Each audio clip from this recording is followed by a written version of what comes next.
Club Junta, building better Africa. Ndufuna nipempe Peter Mutharika. Utenga upite kwa Apito Mutharika.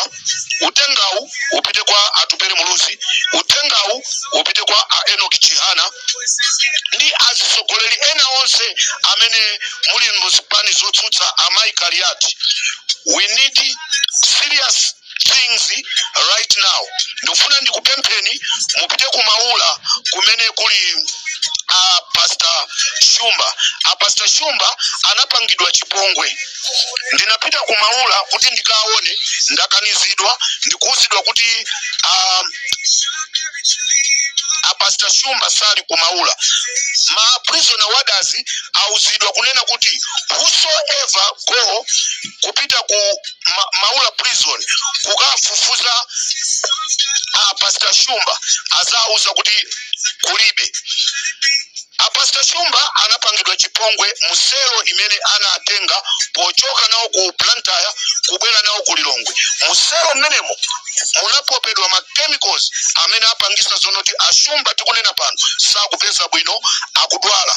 Ndiye ndikupempha nonse asipani zotsutsa kunena kuti lero kusanade tipange dongosolo lonena kuti kumaula kupitidwe kuti tikaone Pastor Shumba. Amalawi konse kumene muli akufuna kwa bwino, tiyeni titandize Pastor Shumba.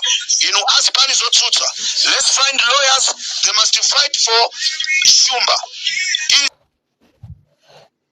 Ndikamakuuzani Amalawi yazanga kuti musamamukhulupirire zimene amanena Ntanyiwa, timakamba zinthu ngati zimenezi.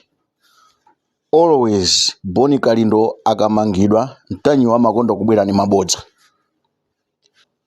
Apa Shumba wamangidwa Ntanyiwa akubwera ndi mabodza. Akunena kuti ndinali kumaula andilesa kuti ndisamuone Pastor Shumba. Dzanali amanena kuti anali ku Malawi kuno ndipo waenda pena paliponse aboma sanamuone ndipo wabwerera ku Namibia. Angachoke ku Namibia zanaso ndikapezeka dzulo ali kumaula. Ndekuti zimene amanena ndizoona. Andi Ntanyiwa akuzitenga kukhala dolo. Amalawi mudziwe ichi, Ntanyiwa akadzamangidwa musazayankhule zambiri. Chifukwa panopa iyeyo akumati kupanga audio yake ndikumaimvetsera ndikumazichemerera yekha ndikumakaona ngati dolo. Ndaona post ina yake imene yalembedwa pa Facebook ndi one of the honorable MP amene wanena kuti but this guy called Ntanyiwa uyu wali Mpopo FM apeza polekera. Kusonyeza kuti watchula dzina la MP munkhani yonena kuti sikumukhudza kumene ali ndi zimene akunena zoti munthu ali meeting zosafanana. Ndi chimene wapanga Ntanyiwa watenga mai amene anakadandaula ku polisi pa nkhani yoti Ashumba anamubera katundu wake. Andi maiyo sikuti ndi amene wapita ku polisi koma watuma mchimwene wake. Mchimwene wake ndi amene anapita kukadandaula ku polisi ya Kulimbi kuti Pastor Shumba awo amene akuti ndi Pastor Shumba awo anatenga katundu wa mzimayiyu ndi kuwauza kuti iyeyo amagwira ntchito ku treasury mboma ndi bwana kumene koko kuti kumasuti amavalira kumene koko. Nthawi yoti apereke ndrama itakwana Pastor Shumbawo adanena kuti amathawathawa. Anthu aja ataona kuti nthawi ikudutsa anapita ku treasury kuja ku area 3 ku Lilongwe kumene kwamangidwa building yabuno kwambiri imene zokhuzana ndi ndalamazi akupangira pafupi ndi makhoti. Anapita umene uja ndikukaonesa nkhope ya Shumba. Akumene kuja anakana kuti awasagwira ntchito kuno ndipo sitili nawo kuno. Maumboni alipo kusonyeza kuti Ashumba adapalamula milandu ya impersonation. yonama kuti amagwira ntchito ku treasury asakugwira ntchito kumeneko apart from milandu yolephera kupereka ndalama. So Pastor Shumba atapezedwa ndenu ake akatunduye chimwene wawa amene ali ndi katunduye atapezedwa adanena kuti dikirani ndiimbire IMP and anaimbira IMP aona Bonavicha a DPP. De atawaimbira Anavicha ananena kuti ndili kunzuzu. Pochoka kunzuzu sindikwanisa kukhala kumene koma ndituma munthu akupezeni pomwepo atenge drama apereke. Ndi pamene amapezeka zizonena kuti pabweraso apolisi chifukwa amaona chitetezo chawo sichili bwino ndi kuagwira kupita ku Limbi. Atafika kumene kujako Pastor Shumba adavomera zonena kuti anatengadi katundu wa anthuwa ndipo adavomera zonena kuti ananenadi kuti amagwira ntchito ukoko pofuna kuti ati atenge katunduyo. Andikuba uku kusikoyamba Pastor Shumba amaba stealing by trick 419 mwambiri milandu ilipo. Ndekuti mmene atengedwa Pastor Shumba kukhala ku ndende pankhani yotukwa na president pankhani ya imene akuti ali nayo umboni imene afuna kuti aperekere yokhuzana kuti magazi kupha kwa Chilima nkhani imene yoyo kuti aperekere umboni umene ali nawo chifukwa manena kuti ali nawo umboni. Kuliso nkhani yoba katundu iyi komanso ya impersonation. Ndekuti pali nkhani zitatu zimene akuyenera kuti ayankhe. Pa 7 ngatanga kalandire 7 Oktoba akakalandira belo yokhuzana ndi nkhani yawo imene amatukwa na president.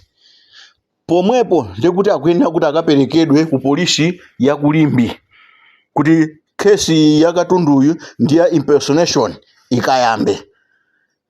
Ndechimene apanga Antanyiwa ayamba kupanga ma intimidation kumamutukwana mzimayi kumamuopseza kuti ati amupha mzimayi amene ali ku South Africa mwinoka katunduyo kumamuopseza tikupha bwera upano tikumane pakuti tasonkha ndalama yako tikupatse ukachose milandu. Ndezi mayi uja chifukwa choopa kunena kuti sangapite ndi kukumana nawo iwowo ananena kuti tengani ndalamazo mwaponyere achimwene anga amene anakadandaula ku Malawiko. Mukaponyera iwowo ndekuti akachosa chani akachosa milanduyo. Iwowo ayamba kumuopseza zimayi uja kuti pita Muthalika akangolowa mboma iwesu zapanga business ku Malawi ndipo tizakupha. Tikukamba pano ali meeting ya DPP kukambirana kuti apange chiopsezo achipitirize chiopsezo cholinga choti zimayi uja achose milandu ku court. Kodi abale timapanga choncho? Ndeni mafuna ndikuchenjezeni inuyo Antanyiwa ndi anzanu. Intimidation won't work. If you want to intimidate this woman it won't work. And mumpwetekesa Shumba chifukwa amene anakaba ndi Shumba. Unakaba si weyo Ntanyiwa. Unakaba si weyo Ntanyiwa ndi azinzako. Anakaba ndi Shumba. Ali mmanja mwa polisi ndi Shumba. Amene intimidation uundi mlandu wina wa intimidation. You are threatening this woman. You take this as another case. And you will be arrested because it's Shumba amene wapeleka information kukupatsa iweyo Ntanyiwa ndikumaka yankhula zopusa ndikumaka bwera kuti uzinama kumana miza Malawi kumaka nena kuti Shumba kumaula kulibeko. Iweyo wapita liti kumaula kukamuona Shumba ndikapeza kuti Shumba kulibeko. Wapita liti? Shumba ndi ndani wonena kuti pakakhoza kupangidwa chipongwe chona kuti munthu wochita kugwidwa ngati ngumbi akanakhala dolo sakanagwidwa ngati ngumbi.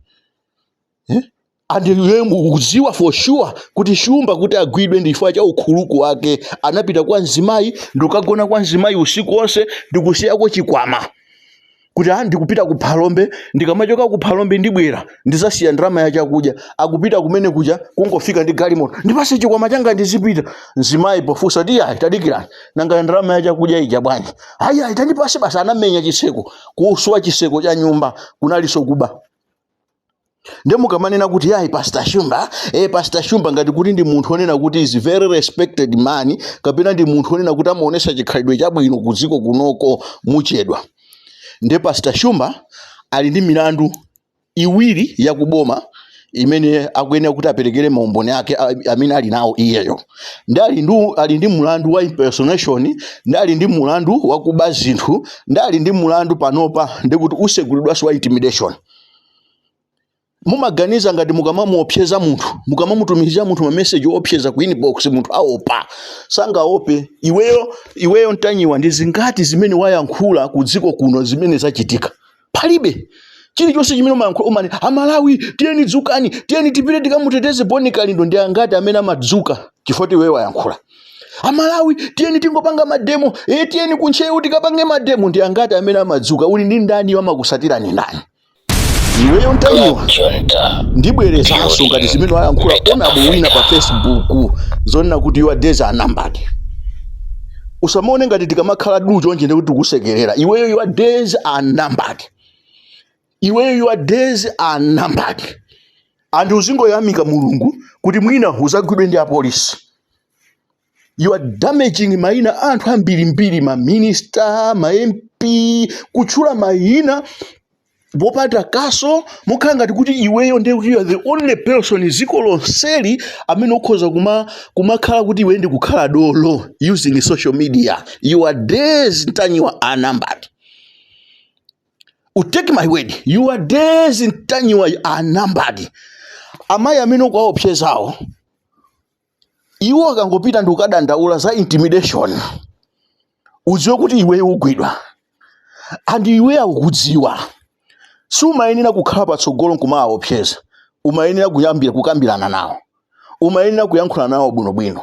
Koma kumawaopseza kuti DPP iwetu DPP si kuwina pena paliponse. Ndipo ndikuchenjezeni inu ya DPP, if you are using anthu awawa ajina Ntanyiwa, ajina Salo, ajina Shumba ndikumakhala kuti azikunenerani zinthu, mwauze kuti mabodza amene tikuchita create tokha tikuwakhulupiriraso tokha. Mukumati kupanga bodza ndikuwatenga anthu tiyeni mukagende convoy ya president nokha ndikubwera mwaona anthu atopa naye chakwera ndani. Popeza anthu atopa ndi zimene mukupangazi zogwiritsa ntchito ajina Ntanyiwa kuti azingobwera breaking news nkhanga zaona zabodza zokhazokha kumatha zaka opanda china chilichonse chimene nkhanga zaonazo chikuchitika. Boma lija osachoka ndikuti amene waja kupusa mukupusa ndinu ya DPP mukuchedwa. Pano mukutenga ndrama kumaka pasaje na kambanje. Pitani basi anthu zisangwa zango vota amene angavotere. Simupusisa dziko lino ngati mene mudapangira 2014 siziteka. 2014 Peter Mutharika adalumbiritsidwa usiku. Ndi chifukwa chani adalumbiritsidwa usiku? Zonse zichatukudziwa. Joyce Banda sikuti dziko munomo mulibe. Joyce Banda akudziwa china chilichonse chimene chinachitika 2014. Ndi chimene chinachitika 2014 chakwera. Chimene chijacho adusapo bwino. Simulumbiritsidwa so usiku. Peter Mutharika sazalumbiritsidwa so usiku. Peter Mutharika sawina so chifukwa palibe chimene apanga nziko muno chonena kuti anthu akhoza kumanjenjemera kumati Peter Mutharika abwerere pa mpando. Anapanga okhabodza ndi kumakachita create anthu achina Zomera Ngwira kumpoto kuja achina Gudo Gondwe tiyeni tikhale pansi Peter Mutharika abwerere. Anabwera pano ndikubwera kwapeza achina Zeria chakale achina Kambala Central Region Peter Mutharika abwerere. Anapita ku Eastern Region ndikwapeza achina Ntenje kwa opseza Peter Mutharika abwerere. Kumwera chimodzimodzi kumene kunatuluka achina Nchacha akutsutsana nazo ndikalimbana ndi Nchacha mpaka kumamuchosa pa udindo. Ndebodza lomwero limene munachita create lija within DPP mukufuna likhalira dziko lonse kuti anthu akufuna Peter Mutharika. Anthu sakufuna Peter Mutharika. And Peter Mutharika kumene uliko ngati ungamve audio iyi ukayenera kuchita reverse decision imene watenga. Nchifukwa chake atupere wanena kuti ife sitikukhala nkhwapa mumadalira UDF kuti muyikaso nkhwapa. Ngati mudamaliza UDF ndinuyo a DPP, inuyo Peter Mutharika mukanakhala wandale mukanatha kubwerera ku UDF. Achimwene anga anapanga izi koma ineyo ngati Peter Mutharika ndikunena kuti tiyeni tibwerere ku UDF. Tiyeni tonse tigwire ntchito limodzi. Atupere bwera ukhale vice president. Koma instead of doing that munakatenga Saulo Chilima. Osakatenga Atupere Muluzi ku UDF. Osatenga wina aliyense wa UDF. Kuimaliza UDF. Kamu 2016 2017 munamaliza Chilima kumukaniza tsogolo lake la ndale ndikukapezeka zichizonena kuti mwakatenga chimulirenji ndikumusiya Chilima uja osamufunanso munakatenga chimulirenji. Komweko ku DPP ko kuli Bright Saka amene mmango muyang'ana munamusiya Bright Saka, munamusiya Gadama, munasiya ndani ndikukapezeka ndikukatenga chimulirenji wa Yes bwana 2020 mwakatenga haya koma tikatenga atupere ndi basi tikhale ngati chishango chathu choti bora tilowere mboma. Mwalephera pano mukufuna kuti ayi koma UDF ibwere tigwire nayo ntchito. Ndikuchenjezeni inuyo Ford. Chilima anachita way, anaona pakati pa DPP ndi MCP, pakati pa Chakwera ndi Peter Mutharika adachita way, anaona kuti Chilima amini Chakwera is less devil than DPP. Chifukwa chake Chilima adasankha kukagwira ntchito ndi MCP than DPP. Lero akubwera ndikumayankhula zambirimbiri pamene anthu akuchita kuona kuti amene anamuponyesa tsogolo la ndale labwino lowala Chilima anali Peter Mutharika. Lero Peter Mutharika akunena kuti ayi mundipase so support ine nzakuchita ni support 2019 2030. Peter Mutharika by 2030 azakhala ali pati. Mtima wake uzakhala wofuna koma thupi lizakhala lokana. Nde iwe Ntanyiwa ndikufuna ndikuuze usaganize kuti ukamatulusa maodi yako anthu akukondwera nawe, anthu sakukondwera nawe. Uli ndi adani ambiri and amene azakupasa iweyo blow suzamudziwa, amene azakugwetsa iweyo Ntanyiwa suzamudziwa. You mark my word, amene azakupasa iweyo blow Ntanyiwa suzamudziwa. And you should take this. One of the honorables wanena kuti your days are numbered. This Ntanyiwa boy, this Limpopo guy, zimene akuyankhula, his days are numbered. Your days are numbered. Iwe ukamayenda uzisanzikiratu kwa akazi yako. Iwe ukamayenda uzisanzikiratu kwa banja lako. Iwe ukamayenda uzisanzikiratu kwa ana ako. Pamene uzapezeke uzakhala wopusa anthu azakugenda miyala ngati chigawenga. Umazitenga ukhala dolo chifukwa kupita nawe ku polisi kuzakhala kuja kuonena kuti mwina uzathandizidwa kuti ukaimbidwe mulandu.